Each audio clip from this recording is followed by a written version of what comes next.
It's being described as the first case of its kind. A teacher who happens to hold strong religious beliefs, banned from the profession for, the headlines say, misgendering a trans pupil. This is Joshua Sutcliffe, a teacher at schools in both London and Oxford, who's been found guilty of unacceptable professional conduct after the Teaching Regulation Agency said that he had deliberately and repeatedly misgendered a trans pupil at school and shown material to children that was inappropriate, including comments like, "When men deny their masculinity, they run away from responsibilities, leaving destruction and devastation in their wake," and "Women want real men. I don't know any woman of any age who is attracted to a passive man who looks to her to be his provider, protector and leader." He was also found by this panel to have told a pupil that he didn't believe in gay marriage. The panel found it was more likely than not that he did breach professional standards, and so he's been barred from teaching. He says he's devastated.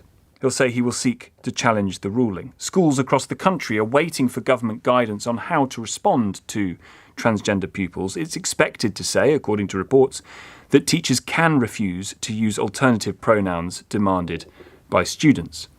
Joshua Sutcliffe joins me live. Thank you very much indeed for coming on the programme.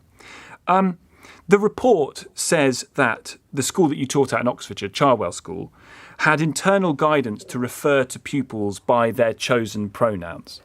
Why did you choose to ignore that? Well, that guidance was actually given after the incident, and it was the gender-bred person, which I don't know if you or your listeners are aware of, but that's a Stonewall training, which is contested. So I felt, even having seen the training, that it wasn't something I would want to go along with, as it conflicts with my Christian views. Which is, of course, completely reasonable if you take an opposition to something that the school is telling you to do it. But it obviously makes your employment at the school rather tricky if you decide to be more responsible to your beliefs than perhaps to the school's policy. Well, I think you're maybe suggesting that the school has authority to coerce my speech, my views, and so on. And for me, the line was drawn in the sand on that issue. I couldn't be coerced into doing that. I did try and make provisions for the student by calling the student by her name, and I thought that was an appropriate compromise. But sadly, very sadly, the TRA didn't feel that those provisions were good enough, and that, among other things, as you've mentioned in your intro, has meant this ruling in recent days. Yeah, you made a decision, an active decision, not to follow the guidance from the school or the respect to the pupil that might be conferred on them by choosing those pronouns. And again, I come back to the question of why. And you say this is your strongly held religious beliefs that prevent you from doing that. Yeah, I think on reflection, I think the safeguarding of the student is paramount. And actually, I don't think affirming the student's pronouns going against biological reality was the best thing to do. At the time, I was very naive to the issue, and I didn't. I just sort of thought, I made a decision, that I've mentioned to you today. But on reflection, I think that schools and teachers shouldn't be affirming these things. It's a very serious path to go down, and we should really approach it with much caution. Well, I tend to agree, but I think there is a difference between. Do you think that there is a difference between affirming a child's sex based on what they want to, i.e., you're a girl, you're a boy, versus calling them by the pronouns that they wish to? That there's a distinction between saying that, yes, you have changed from a girl to a boy, versus calling someone he, him, or they, them, or ze. Well, that's the beginning of these. It's the beginning of it, and as responsible adults and health professionals and teachers and other people with these sorts of responsibilities, I think right at the very first point where this question, these questions come into the student's mind, there should be a real degree of caution. And I did try and make a sensible compromise at the time, as I've mentioned, by calling the student by their name. But as is in the press, my conviction is to not use the pronouns. And I think that is a position probably held not just by Christians, but by other teachers. And so I'm looking forward to the guidance. Sure. Yeah. You were invited on this morning, and that's the TV programme, by the way. It's not a reference to you being on the radio this morning, and referred to the incident in a way in which the report says would have identified the pupil as trans when it actually might not have been clear to other pupils at the school that they were. I mean, that's very serious. Do you regret that? I don't regret going on this morning. I do think that it was brought light to the issue at large. Obviously, myself and the school and other parties, were involved in a periphery manner, but it was never my intention to cause anyone distress. Oh, I'm sure, but you did. You basically outed a pupil in your care as being trans. There wasn't much outing, to do. Who says? It's men and women are different. The bone structure, facial structures, and it's quite difficult to hide those things. So you can test the idea from the report that actually this wasn't well understood at the school. I would, yes. Why did you tell a pupil in a maths lesson that another pupil had stopped being gay, quotes, because being gay was wrong?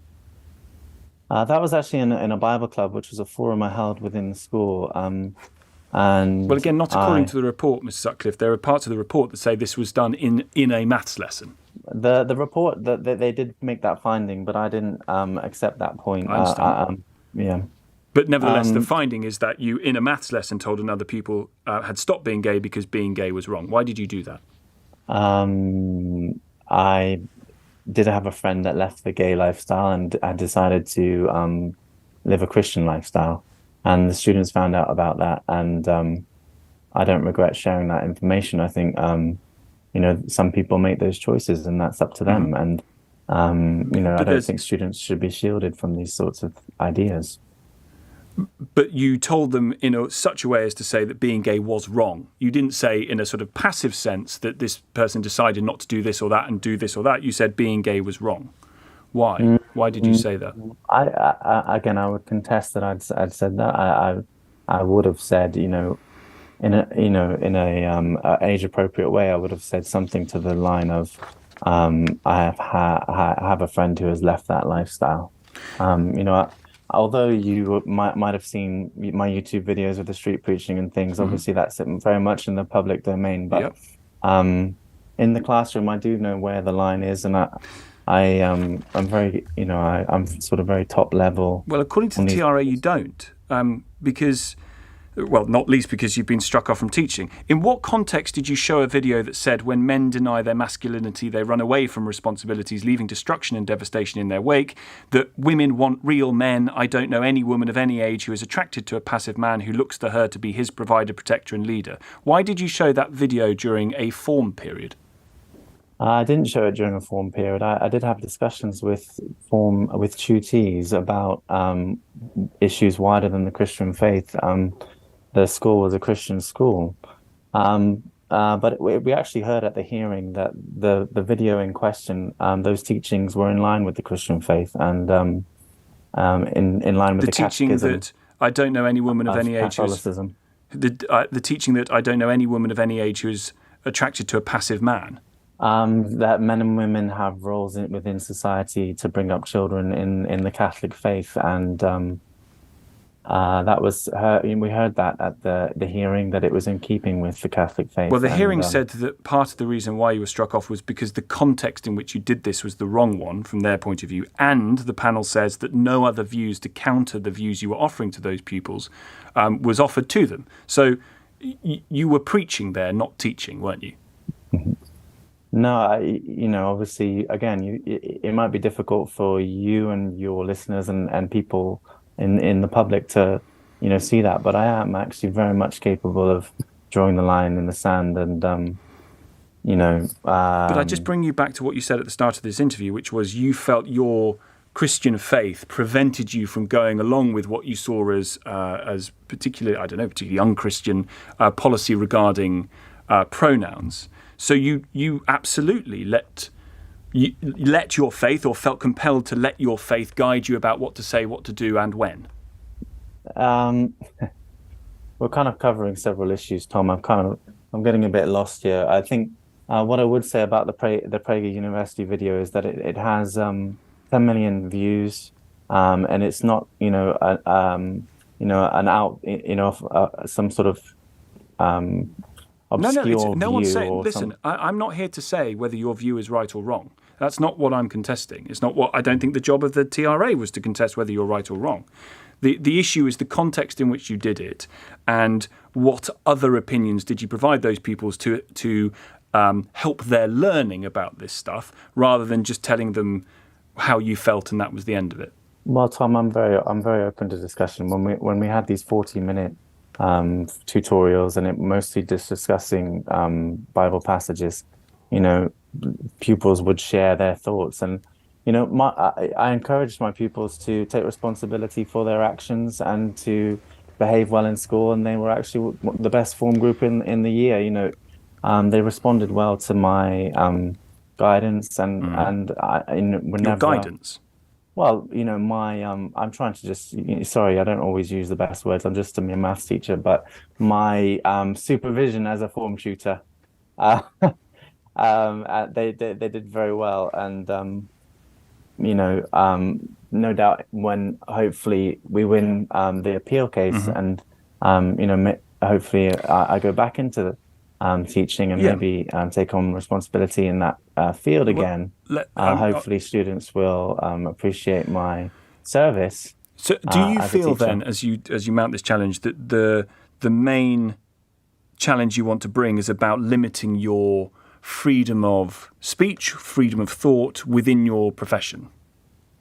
Well, yes, I think the scrutiny I've faced has been, I mean, quite something more than most. Sure, I understand. That obviously there's a range of views in society, and that would be a main point that we bring to the High Court will be that the Christian characteristic is protected just like everyone else, and Absolutely. But referring to one of the paragraphs in the report, in the final summation of all the evidence that was heard, the panel, it says, was mindful of Mr. Sutcliffe's strong and sincere religious beliefs rooted in his deep faith, which led him to have a personal conviction against using preferred pronouns. Mr. Sutcliffe has a right to hold this belief. It is the manner in which Mr. Sutcliffe chose to manifest this belief to which objection could justifiably be taken if he failed to have regard to pupil A's dignity, to treat them with respect, or to safeguard pupil A's well-being. That could be used for any teacher anywhere. But that's the job, sir. The job is to lay down your sincerely held beliefs at the door and go in and teach pupils. And which I'm very good at doing. But you need to say that to every teacher in this country who attends humanist conferences and shares views on evolution in the classroom. And there's a whole range of views that are shared in the classroom every single day.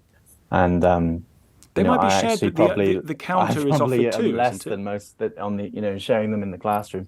I'm quite good at keeping on topic with the maths, and I enjoy teaching the maths. And so, why do you think you've been singled out here?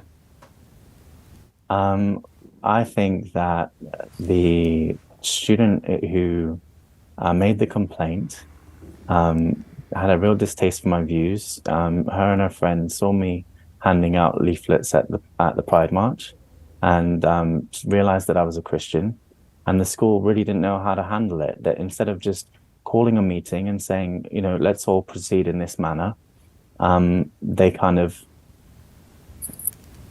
they didn't know how to handle it. And so, and the TRA, just the same, they didn't know how to say, Do you think you could have handled it better? I think so. I mean, we just have to call a meeting, get the parties involved, and, suggest an appropriate way to proceed, as a community together. It's quite easy for people with different views to live together. We see it every day in the UK. But not it's very much possible. It is, of course. But just finally, there is a special, unique responsibility placed on teachers, of course, to look after the dignity and well-being of their pupils. I agree, Tom, and I think obviously my view of as to how one would do that would differ from someone else's, which is why I'd be happy to discuss an appropriate compromise from the parties, and that's why I suggested the meeting. But like I say, my Christian views have come under real scrutiny, and I'm hoping that the High Court upholds my freedoms as a UK citizen. And I hope people see that I do really try my best to fulfill my duties as a teacher, and I do it vocationally. I enjoy the role, and hopefully the government and the TRA see that in the end. Good to speak to you. Thank you very much indeed for your time. Joshua Sutcliffe, teacher, banned from teaching for, amongst other things, refusing to call a student by their preferred pronouns.